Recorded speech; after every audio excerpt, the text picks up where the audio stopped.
Hey everyone, my name is Chris Green. In today's video, I'm going to show you how to create, edit, and export your very own custom loops in Presonus Studio One. So let's get started. When it comes to making loops, you can really make loops of anything. You can make loops of someone speaking, of someone singing, a keyboard, electric guitar, whatever instrument you want to use, whatever vocal you want to use, all the concepts are going to apply. In today's video, I'm just be using my acoustic guitar, this tambourine, and my drum set to make a few different loops, and I'll show you how to do that in Presonus Studio One. My name is Chris Green. My whole channel is about music production tips and advice, so if you're interested in that kind of stuff, I want to encourage you to hit the subscribe button, and if you're already subscribed, hit the like button. That'll help push this video out to even more people as well. As you can see on the screen, I've got a brand new session in Presonus Studio One. The first thing you really need to do is get yourself a pair of headphones. Now I've got these in-ear monitors from Shure. They're the most affordable in-ear monitors I think that they make. They run about 80, 90 bucks right now. They will get the job done, and it's great introduction into in-ear monitors if you want to get some. You're going to need some sort of headphones so that you can monitor the click track. The click track is accessed down here at the bottom where it says metronome. Make sure that is blue, and you need to decide what tempo you're going to be recording at. If you're going to be fluctuating all over the place, just know that it's better to record things slow and then speed them up than to take something that's really fast and try to slow it down. So I'm going to set this tempo to 80. Simply go to the bottom of the screen where it says tempo. If you click where the buttons or the numbers are, you can type in whatever number you want. I'm going to type 80 and then hit enter. Now I've got a set tempo of 80. If I make sure that the metronome is blued out, I can hit the space bar and you should be able to hear the click track. Everything I do recording a loop needs to be on the click, because when you're recording loops, the fact that they loop over and over again means that you really need to stick with a set tempo. You can really get into a mess if you're not recording to a click, but I can show you some things so you can work around those issues.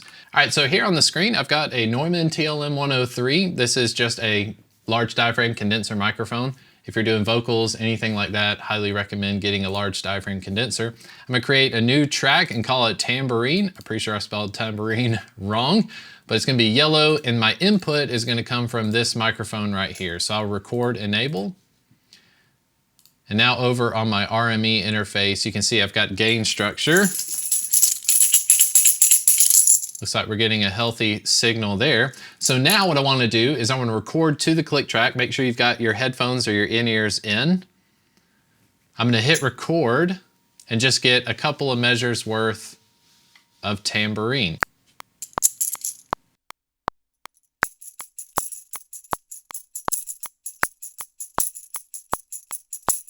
A lot of times when you're recording loops, just know that I'm not going to take this first section here, because especially with something like tambourine, I kind of had to do it for a while to get into it. The first thing we need to do is quantize our tambourine track. The way that we do that is I want to click anywhere in this audio region, and I'm going to press Q on the keyboard. Watch what happens as soon as I hit Q. Now as I zoom in, you can see everywhere it's got a vertical line, that's basically a transient. A transient is an attack or some new information being added to the computer. You see it missed this transient right here. What I can do is hit 7 on the keyboard to use my transient detection tool or whatever. And wherever I click, if I hold the shift key, I can get right at the beginning of this transient. And when I click, now I have a new bendable marker. Okay, so this is a bend marker. At the bottom of this, I can grab this little flagpole, and when I can move this over to the closest 8th note. I believe we're at 8th notes here. 16th, okay. So it's got 16th notes. Let's take a listen to this quantized track now. I'm gonna turn the click off and hit spacebar.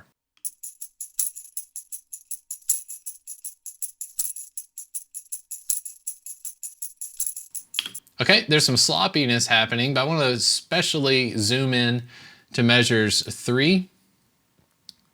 Measure 3 to the beginning of measure 4. I see some transients right here that didn't get detected, so I'm going to zoom in. I'm going to drag this one to the right. I see right here on the 3rd beat of measure 3, I've got another transient. I'm going to drag that over. So I basically, with the loop especially, I want to quantize everything, especially these rhythmic passages.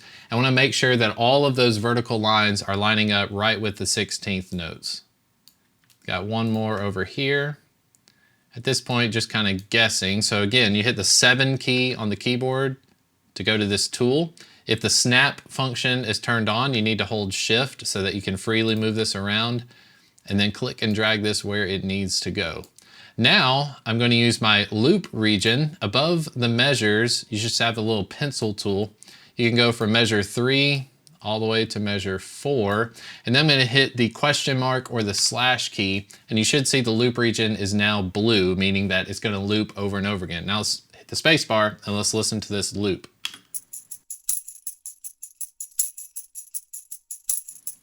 Okay, very good sign is that when the loop started over, it was pretty seamless. Now I'm going to hit 3 on the keyboard, and this is my cutter tool or my slicing tool.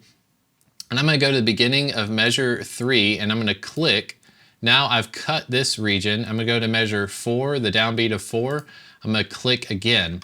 Now if I hit number 1 on the keyboard, I have my mouse, and I can select this loop region by itself. If I click after measure 4, I hit delete. Before measure 3, I hit delete. Now I've got one measure of a quantized tambourine loop track. If I turn off the loop function, I can select this region and then hit the D key to duplicate. So you can duplicate this as often as you want to and watch what happens as we go from measure 3 to measure 4 and so on.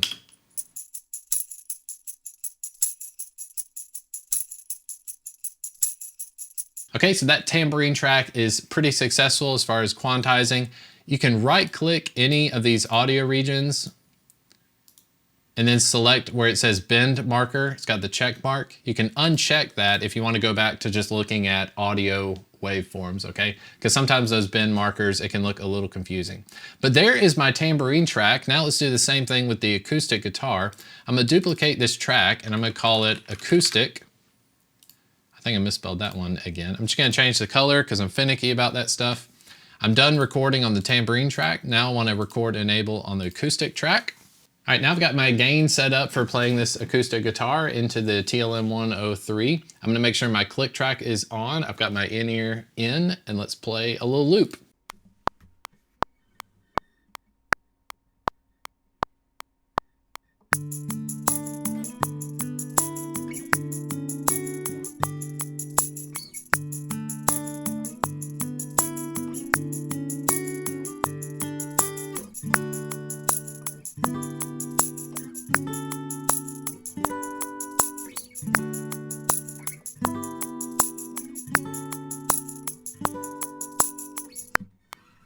Let's go in and check it with the tambourine. I'm going to turn the click track off, hit spacebar.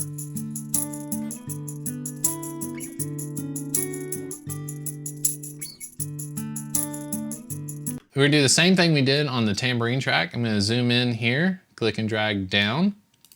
It's like the acoustic guitar is pretty quiet. I'm going to turn it up a little bit more. You can click at the top of these audio regions, and when you have this pointer sign right here, you can click and drag up, and that'll do what's called clip gain. So we can clip gain this up. As you can see, my first pluck is just slightly a few milliseconds ahead of where the downbeat on 3 is. So I'm going to click this audio region. I'm going to hit Q to quantize this loop. Now you can see it's shifted it right to the downbeat of measure 3. Let's go ahead and hit spacebar and just see how this loop lined up.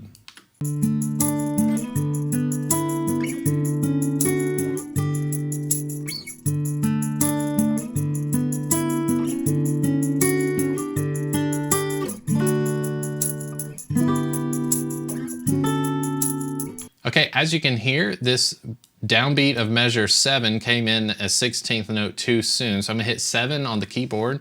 And I'm going to click and drag this bend marker back to measure 7.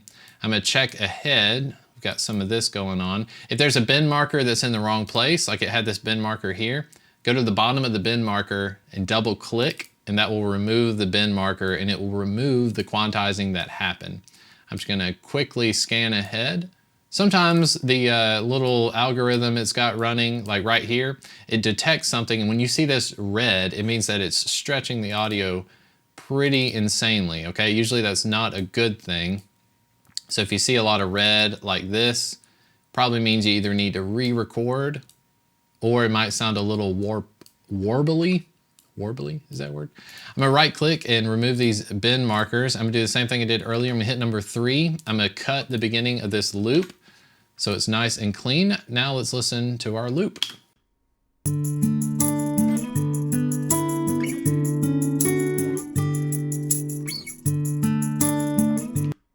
Okay, now the last thing to do is I wanna record some drums. So let's go ahead and add some drum tracks. I'm just gonna call it drums. Let's just add 3. And I'm gonna start with my hi-hat. This is my hi-hat mic. This one here, I'm gonna call kick. And this one here, snare. I'm gonna change this so that my inputs match up. Whatever interface you're using, of course, just make sure that your inputs match up with each of the tracks. So now I've got my hi-hat, kick, and snare. I need to jump over to the drum set and we'll record a drum loop.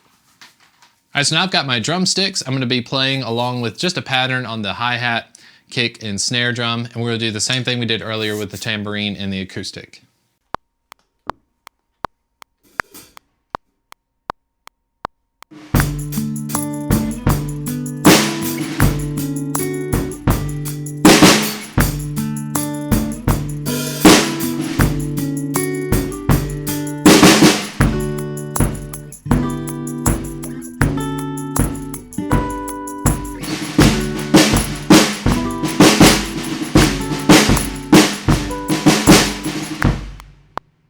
All right, now back on Presonus Studio One, I want to turn the record enable off and I'm going to zoom in on my drum tracks. I can go ahead and clip gain these because I know they look kind of quiet compared to everything else. As you can see, the drums, the kick drums way ahead where it is supposed to be. Everything else is lining up pretty good. Now, the first thing I want to do is I want to group these drum tracks. Whenever you're recording loops with more than one microphone, it's very important you tell the quantizer who needs to be in charge. So I'm going to hit shift and select my hi-hat, kick, and snare. If I right click, I go to group selected tracks. I label these drums. All right, so now I've got all of my drum tracks grouped together. I'm going to hit S to solo the drum tracks. And let's just hit spacebar and listen to them before we quantize.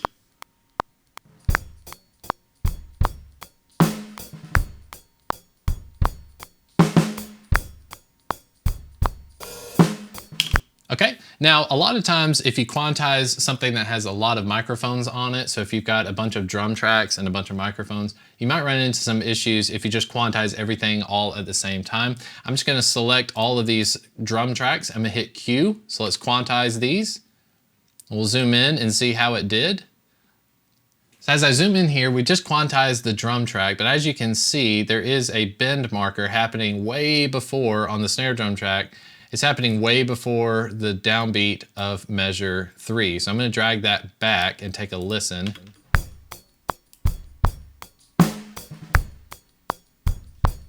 All right, that should be okay. Now I'm going to select all of these tracks. I'm going to right click. I'm going to remove the bend marker. And now I want to go through and I want to slice. I want to cut right at the beginning and go ahead and delete all this stuff that comes before it. Now I'm going to go to the end of the track and do the same kind of thing. I want to make a cut right here. Hit number 3 on your keyboard.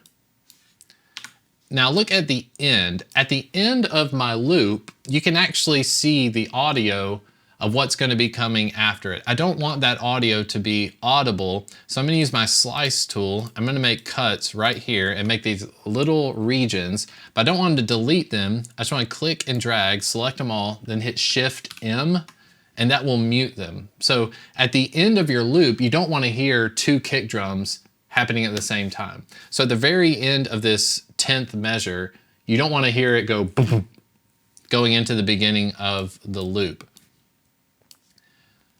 Now this is a pretty substantial loop right here. We've got from measure 3 all the way to the beginning of measure 10. But if you quantized your tracks effectively, you could do just what we did on the tambourine. You could go in here and actually just produce it however you want it to be. If you don't want the tambourine to be happening on measure 5 and measure 7, you can just hit delete. If you want to take measure 5 and go to measure 7 with the acoustic, you can now click Control C copy this out, go to measure 11 and paste it, Control V. Now listen to our acoustic track, now that we've kind of shifted this loop over.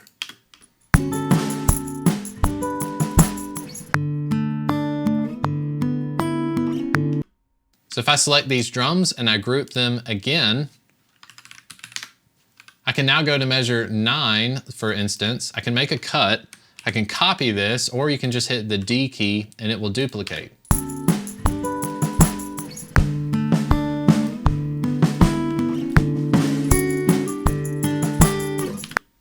So as you can see, this can get pretty insane. So now you're at the point where you're just creating a production. So you've got your loops right here.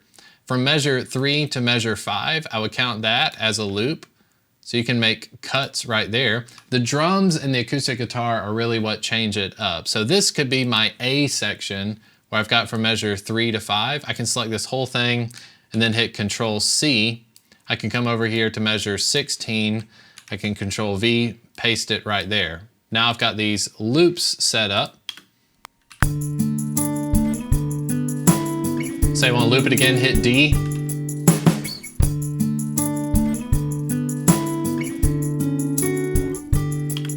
I can take this from the end. Control C and Control V are going to be your best friends. Just make sure they all stay in the tracks they're supposed to be in.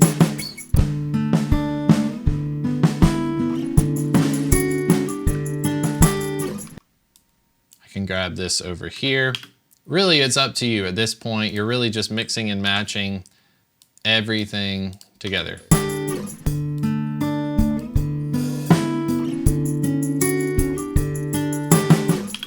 Now we're at the point where we want to edit our loops. So when you're editing your loops, it's really up to you how you want to do it. I would try to group all these things together. So I've got my drums here, my hi-hat, kick, and snare. If I right click down here, I can go to add bus for selected channels. From that bus, you can add things if you want to go through and have like a really filtered sound. You can put a low cut filter, and you can put a high cut filter, and just have these mid-rangey sounding drums.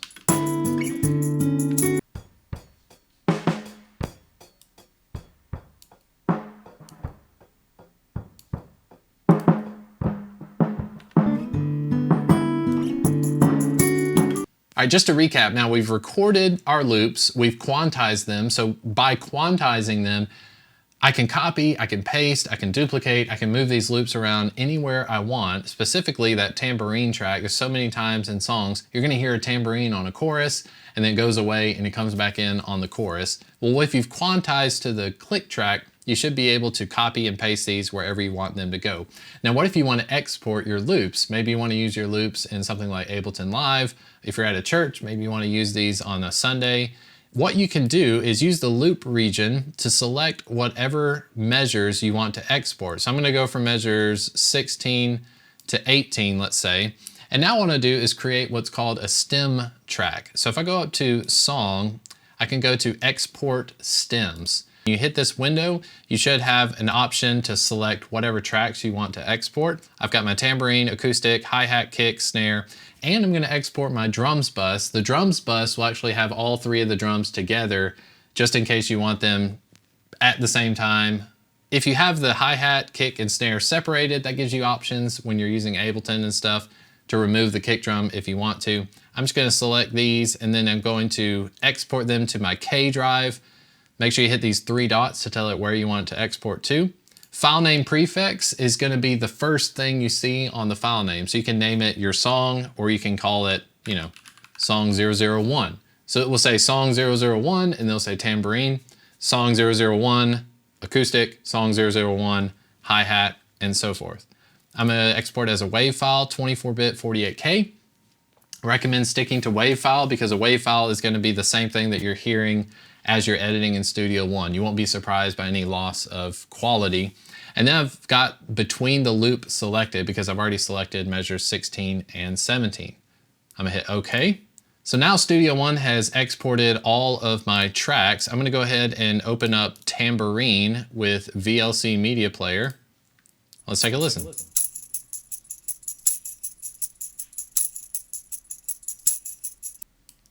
Okay, so there you have it. Now, all of these tracks, if you want to open them up with Ableton Live or whatever production software you're using, or what's super cool is if I open up a different song in Presonus Studio One, now you can actually click and drag these into your newly created song.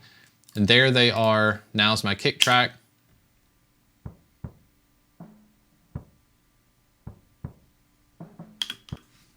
And so forth. You can actually create your own little library, your own database of all of your tracks and stuff.